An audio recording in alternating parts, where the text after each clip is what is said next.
लक्षण। पांचवा लक्षण जो है उसका अर्थ होता है तितिक्षा। तितिक्षा का मतलब होता है कि भगवान हमें जो भी दे रहे हैं उनको हम प्रसाद समझ करके हमें ग्रहण करना चाहिए।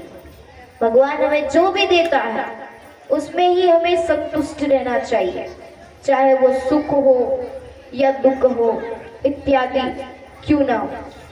मैंने कई बार देखा है, आपने कई बार ये चीज देखा होगा कि जब लोगों के जीवन में दुख आता है और लोगों के जीवन में सुख आता है, तो जब सुख आता है तो वो भगवान की बड़े अच्छे से पूजा करते हैं, भोग लगाते हैं, मंदिर जाते हैं, कितना खुश रहते हैं, भगवान को बार बार धन्यवाद कहते हैं कि धन्यवाद प्रभु, थैंक यू भगवान, कहते रहते हैं अक्सर जब सुख के दिन रहते हैं तो।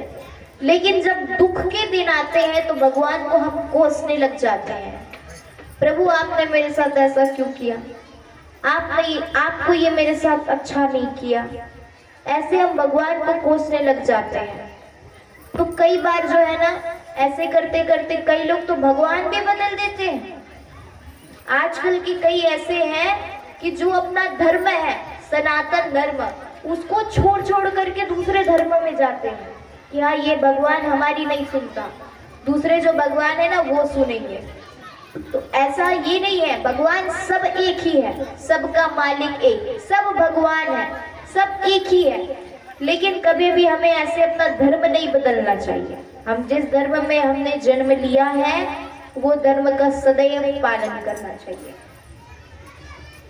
और भगवान को कभी भी ये कोसना नहीं चाहिए कि भगवान आपने मुझे दुख दिया, आपने मुझे इतनी कष्ट दी, इतनी पीड़ा दी, कभी भी हमें ये नहीं सोचना चाहिए। भगवान जो भी दे रहे हैं हमारे अच्छे के लिए ही दे रहे हैं। अगर भगवान हमारा कुछ कार्य नहीं करता वो भी हमारे अच्छे के लिए करता है। आपको एक मैं बात बताती हूँ, मेरे साथ हुआ है ये। जब मेरी दूसरी कथा हुई सकरी में, बिलासपुर, तो जब मेरी दूसरी कथा हुई थी उसके बाद कम से कम 1 साल 2 साल हुए मेरे को कथा करते। 1 साल में मैंने 2 कथा की थी और यहाँ पर 2021 से मैंने कथा करना प्रारंभ किया था और अभी 2023 ये मेरा चौथा कथा है। और जब मेरी दूसरी कथा हुई थी सकरी में, तो जब मैंने कथा नहीं सीखा था ना, जब मैं अध्ययन नहीं करी थी भागवत का, तो जब मैं छोटी थी, अभी मैं 10th में हूँ, उस समय 7th 8th क्लास में मैं थी, 7th 8th में थी। तो वहाँ हमारा गांव है पिशौद, पिशौद में एक लड़की थी मेरी इतनी बड़ी है, वो कथा करने आई हुई थी वहाँ।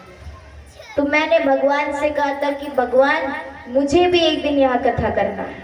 मैंने उनसे कहा था कि आप ऐसी कृपा करो कि मैं भी यहाँ कथा करूं। उस समय मेरा अध्ययन चल रहा था भागवत का।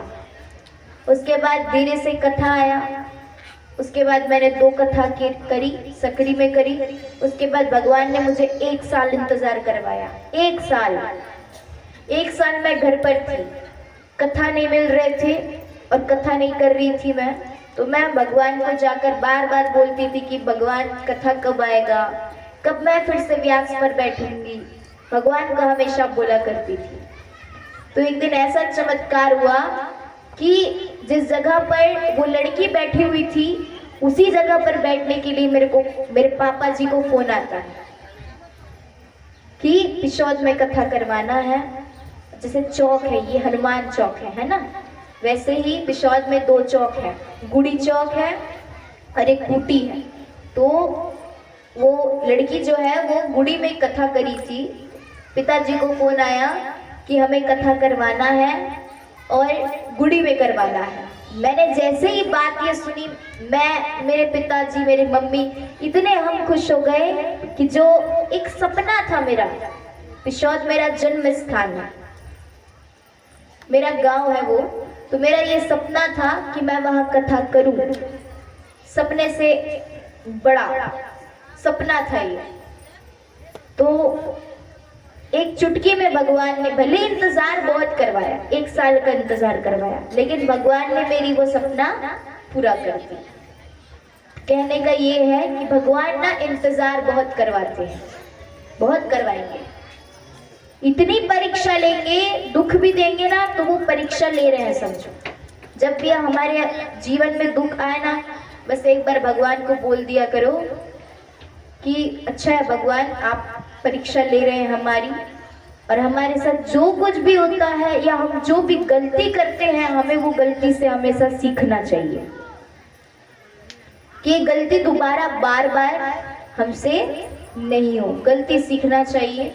तो भगवान ना इंतजार बहुत करवाते हैं, लेकिन देंगे ऐसे कि हम संभाल नहीं पाएंगे, ऐसा देते हैं भगवान।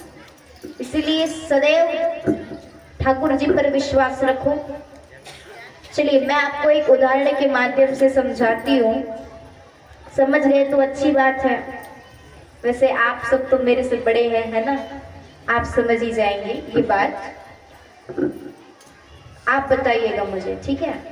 तो हम क्या कहते हैं, भगवान हमारे परम पिता है, पिता है कहते हैं ना हम भगवान को क्या कहते हैं, त्वमेव माता च पिता त्वमेव। आप ही हमारे पिता हो, आप ही हमारे माता हो, जो भी हो सब आप ही हो। तो भगवान एक हिसाब से हमारे पिता हुए। तो एक माता जी रहती है, वो अपने द्वार पर, अपने दरवाजे पर खड़े रहती है, और वहां पे ना कुछ बच्चे खेल रहे होते हैं, 5-6 बच्चे वो खेल रहे होते हैं। अब माता को ना वो बच्चों को देख करके बड़ा प्यार आता है कि कितने सुंदर बच्चे हैं, कितने प्यारे बच्चे हैं। तो माता को ये मन लगता है कि मैं जो है ना इन्हें चॉकलेट दे दूं। तो एक बात बताइए, वो सबको चॉकलेट दे सकती है कि वहां पर उसका बेटा भी खेल रहा था, कि केवल वो अपने बेटे को चॉकलेट दे सकती है? बताओ, सबको दे सकती है। लेकिन कुछ समय बाद ना वो बच्चे बहुत शैतानी करते हैं, बहुत बदमाशी करते हैं। तो माता जी को मन लगता है कि देख थप्पड़ मारूं उनको। तो एक बात बताओ कि यहाँ पर मैया सिर्फ अपने बेटे को थप्पड़ मार सकती कि सबको? अपने बेटे को। तो वैसे ही आप ये समझिए कि जो हमारे परम पिता है, अगर वो हमें दुख दे रहे हैं, देखिए दुख क्या है ना, दुख जो है ना वो थप्पड़ है, और सुख ना चॉकलेट है। तो भगवान चॉकलेट सबको देते हैं, सुख सबको देते हैं, लेकिन थप्पड़ केवल अपने बच्चे को देते हैं। थप्पड़ केवल अपने बेटे को, अपने पुत्र और अपनी पुत्री को दे सकते हैं। तो थप्पड़ जो है दुख के समान है। भगवान हमें थप्पड़ दे रहे हैं, दुख दे रहे हैं, मतलब हमने कुछ गलती कर दिया। भगवान सुख सबको देते हैं। कहा जाता है कि भगवान जिन लोगों को सुख देते हैं, भगवान कभी उनका साथ नहीं देते हैं। लेकिन जब भगवान जिन लोगों की परीक्षा लेते हैं, जिन लोगों को दुख देते हैं, भगवान उनका साथ भी देते हैं। बोलो राधे राधे। तो आप अब देखिए, अगर आपके जीवन में हमें हमारे जीवन में या आपके जीवन में अगर हमें थप्पड़ पड़े, इसका मतलब समझ जाइए कि भगवान हमें दुख दे रहे हैं, हमारी परीक्षा ले रहे हैं। कुछ समय बाद ये गुजर जाएगा। तो ये थे धर्म के 5 लक्षण। चलिए अब कथा में प्रवेश करते हैं।